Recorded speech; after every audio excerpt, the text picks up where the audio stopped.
মানুষ মাত্র কয়েক দশক আগে মহাকাশে পাড়ি দিতে সক্ষম হয়েছি, কিন্তু জিনেরা বহু আগে এই কাজে ছিল সিদ্ধহস্ত। তারা একসময় মহাকাশে বিচরণ করে বেড়াতো। অনেকে ভাবছেন, বেড়াতো, এখন বুঝি ঘুরে বেড়ায় না? উত্তর হলো জি না, তারা আর মহাকাশ ভ্রমণ করতে পারে না। এটি তাদের জন্য রাসূল সাল্লাল্লাহু আলাইহি ওয়াসাল্লামের নবুয়তি জীবনের শুরুর দিকেই নিষিদ্ধ করা হয়। একদা নবী করিম সাল্লাল্লাহু আলাইহি ওয়াসাল্লাম সাহাবাগণের একটি দলের সাথে উকাজ বাজারের উদ্দেশ্যে রওনা হন। তখন আসমানে খবর ও শয়তানদের মাঝে অন্তরাল সৃষ্টি করা হয়েছে, অর্থাৎ এর পূর্বে জিনরা একে অপরের কাঁধে চড়ে আসমান পর্যন্ত পৌঁছে যেত এবং ফেরেশতাদের গোপন কথোপকথন শুনে নিত। কিন্তু আজ তাদের প্রতি জ্বলন্ত উল্কাপিণ্ড নিক্ষেপ করা হচ্ছে। শয়তানেরা নিজেদের সম্প্রদায়ের কাছে ফিরে এলে সম্প্রদায়ের জিনেরা তাদের বলল, তোমাদের কি ব্যাপার? শয়তানেরা বলল, আসমানে আমাদেরকে বাধাপ্রাপ্ত হতে হচ্ছে, আমাদের প্রতি জ্বলন্ত উল্কাপিণ্ড নিক্ষেপ করা হচ্ছে। তারা বলল, তোমাদের আসমানে বাধাপ্রাপ্ত হওয়ার নিশ্চয়ই কোনো নতুন কারণ আছে। সুতরাং পৃথিবীর পূর্ব থেকে পশ্চিম ভ্রমণ করে দেখো, কিসে তোমাদেরকে আসমানে বাধাপ্রাপ্ত করছে। তাদের যে দলটি তেহামার দিকে যাত্রা করেছিল তারা রাসূল সাল্লাল্লাহু আলাইহি ওয়াসাল্লামের প্রতি আকৃষ্ট হলো। তিনি তখন উকাজ বাজারের যাত্রাপথে নাখলা নামক জায়গায় সাহাবাগণকে নিয়ে ফজরের সালাত আদায় করছিলেন। সুতরাং তারা যখন কোরআন শুনতে পেল তখন মনোযোগ সহকারে শুনতে লাগলো। অতঃপর একে অপরকে বলাবলি করতে লাগলো, এটাই তোমাদেরকে আসমানে বাধাপ্রাপ্ত করছে।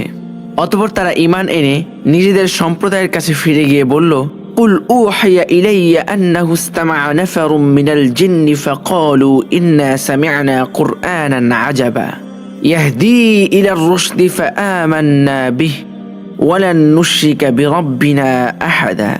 আমরা তো এক বিস্ময়কর কোরআন শ্রবণ করেছি যা সঠিক পথ নির্দেশ করে, ফলে আমরা তাতে বিশ্বাস স্থাপন করেছি, আর আমরা কখনো আমাদের প্রতিপালকের কোনো শরীক স্থাপন করব না।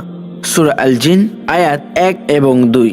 অতঃপর মহান আল্লাহ নবী মুহাম্মদ সাল্লাল্লাহু আলাইহি ওয়াসাল্লামের উপর সূরা জিন অবতীর্ণ করলেন, আর তা ছিল মূলত ওই কতিপয় জিন ও তাদের সম্প্রদায়ের কথোপকথন।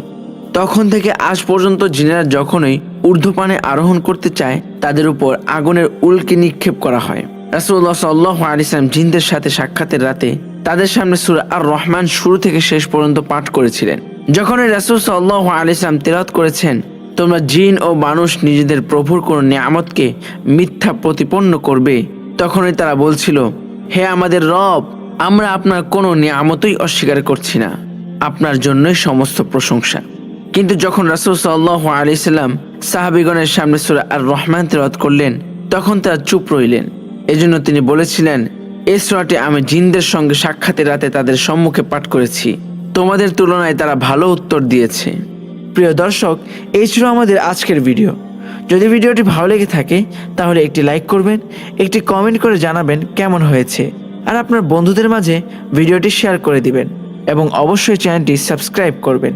চলে যাচ্ছি পরবর্তী ভিডিওতে, আবার দেখা হবে। আল্লাহ হাফেজ।